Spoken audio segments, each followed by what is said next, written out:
The Penn Relays just announced their 2026 field, and nobody was ready for what is on it, because this is supposed to be a college track meet, 130 years of history, and the 2026 entry list might be the most insane one ever printed. Before you understand why this list is breaking the internet, you need to understand what the Penn Relays actually is. April 21st, 1895. Franklin Field, Philadelphia. 5,000 people showed up to watch 9 relay races, 4 for high schools, 4 for colleges, and 1 championship final. Harvard beat Penn in the mile relay with a time of 3 minutes and 34 seconds. That was the first Penn Relay Carnival. More than a century later, the same stadium hosts the same meet.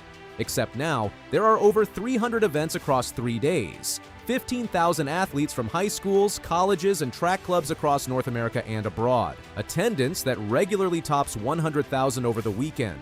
No other track meet on the planet has pulled off what Penn Relays has. Not just survived for 130 years, but grown. It ran through the Great Depression and World War II.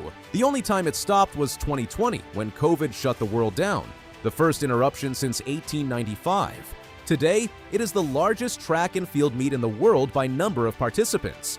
Oxford University crossed the Atlantic to compete in 1914. Jamaican high schools arrived in 1964 and never left. The tent camp outside the stadium grew so wild that officials officially added the word carnival to the name in 1910. Franklin Field is the oldest stadium in America that still functions as both a football field and a track venue. Built for the first Penn Relays in 1895 and rebuilt to its current form in 1922, it has hosted Olympic trials and world-class sprinting ever since. This is where track history lives.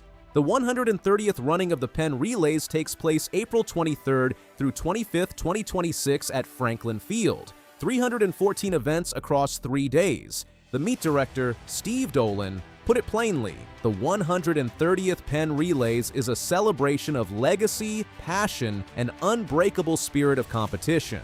The format has been evolving since the event returned at full capacity in 2022. Organizers aligned the collegiate men's and women's schedules, so both genders compete together on Friday and Saturday. They expanded the Olympic development section to bring in elite professional athletes alongside collegiate competition. In 2023, they introduced a rotating format so that high school girls feature their major events in prime slots on Saturday in alternating years. This year is one of those years. Those changes matter because they reflect what the Penn Relays have always tried to do: give every level of athlete a real stage. High schoolers run where Olympians ran the day before.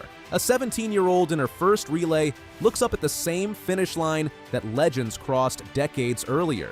In 2025, Kingston College of Jamaica won their 4th straight boys high school 4x400 title in 3 minutes and 5.93 seconds, the second fastest time in Penn Relays history.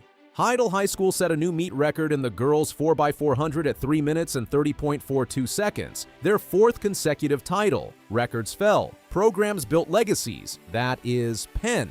The Olympic development and open sections of the Penn Relays have always added star power to the meet, but the 2026 entry list is different. The names read like a World Championship start list, not a college invitational appendix. Thea LaFond of Dominica is the reigning Olympic triple jump champion. She won gold at Paris 2024 with one of the most technically precise performances the event has seen at that level. She is one of the biggest names in women's field events on the planet. She is coming to Franklin Field. Vashti Cunningham is the reigning world indoor high jump champion. She has been building toward this outdoor season with the kind of form that makes opponents nervous. Shelby McEwen, the Olympic high jump silver medalist, headlines the men's field. 2 of the best high jumpers in the world dominating their respective events at the same meet. Then there is Nozomi Tanaka of Japan. She holds Japanese national records in middle distance and has finished in the top 8 at both the Olympics and the World Championships. Tanaka has been one of the most quietly consistent distance runners in the world, and she is making the trip to Philadelphia. This is what the Penn Relays do. They pull athletes from across the world into one place and let the sport speak. The Penn Relays do not exist in a vacuum. They land right after one of the most electric weeks American track and field has seen this year. 1 week before Penn, at the Tom Jones Memorial Invitational in Gainesville, Florida, Noah Lyles ran his first 200 meters since winning his 4th consecutive world title in Tokyo, clocking 19.91 seconds to win the Olympic development race. The following day, he anchored a 4x100 squad of Jordan Anthony, Trayvon Brommel, and British teenager Jake Odie Jordan to a world-leading 37.78 seconds. Jordan Anthony, who earlier this year defeated Lyles at the USA TF Indoor Championships and ran a personal best of 9.91 in the Open 100, is part of that relay world lead. The American sprint group is operating at a level that has not been seen in years. On the women's side, Melissa Jefferson Wooden, Anavia Battle, Kayla White, and Sha'Carri Richardson ran 41.70 seconds in the 4x100 relay at Tom Jones, the fastest time ever run by any women's relay team before the month of May. In the history of women's relay running, no team had ever gone that fast this early in an outdoor season. That is what was happening 1 week before Penn. The 2026 outdoor track season did not ease in. It exploded. It would be easy to explain the Penn Relays as just a meet with history. But what actually draws 100,000 people to Philadelphia every April is something harder to describe. The Penn Relays are the only event in American track where a high school team from Jamaica can line up against a team from Texas, a team from New Jersey, and a team from California, with tens of thousands of fans screaming for all of them. Jamaican high schools have competed since 1964. Their presence helped turn Penn Relays into a Caribbean-American cultural event as much as a sporting one.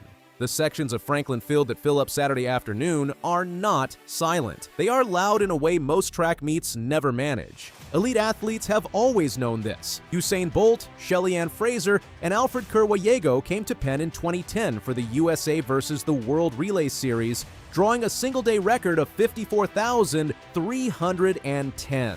Allison Felix competed at Penn from 2005 to 2012. Thea LaFond, in the triple jump, is must-see. After her Paris 2024 gold medal, she enters this season as the clear favorite in every meet she enters. Franklin Field will get a look at what the Olympic champion does when the lights come on outdoors. The high jump action, featuring Vashti Cunningham and Shelby McEwen, has built-in narrative. The world indoor champion leaping alongside the Olympic silver medalist. Neither will want to lose their respective events.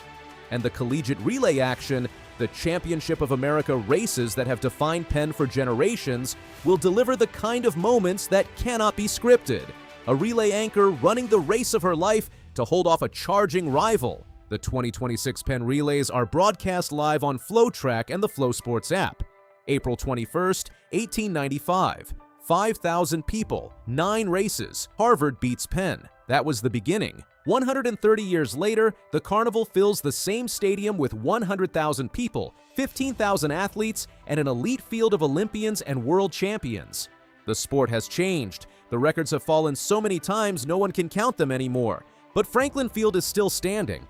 The Penn Relays, the oldest, largest relay meet in track history, is still running. Some things do not need to be fixed.